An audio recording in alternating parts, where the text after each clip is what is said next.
निरोप एकाच वेळी चांगले आणि वाईट दोन्ही असतात. तुम्हाला समजते की तुम्ही त्या आठवणी पुन्हा निर्माण करू शकत नाही. आज तुम्ही त्या लोकांना शेवटचा निरोप देत आहात ज्यांचे चेहरे पाहिल्याशिवाय तुम्ही तुमचा दिवस घालवू शकत नव्हता. कुठेतरी जाणे, राहणे आणि नंतर निघून जाणे सोपे नाही, पण जेव्हा तुम्हाला कळते अरे प्रवास एवढाच होता, तेव्हा खूप वाईट वाटतं. सगळेच तुमचे मित्र बनत नाहीत, पण त्या प्रवासाचा एक भाग नक्कीच बनतात, जे तुम्हाला नंतर आठवतात. त्यावेळी तुम्हाला वाटतं की आयुष्यात काहीही बदलणार नाही, पण सत्य हे आहे की सगळं बदलणार आहे. आजही जेव्हा मी माझ्या शाळेतील किंवा कॉलेजमधील शेवटच्या दिवसाचा फोटो पाहतो, तेव्हा मला सर्वांची नावे तर माहीत असतात, पण मला माहीत नाही की ते सर्वजण आता कुठे आहेत आणि काय करतात.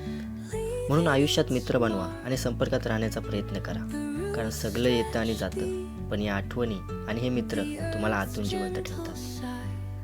शाळेचा शेवटचा दिवस.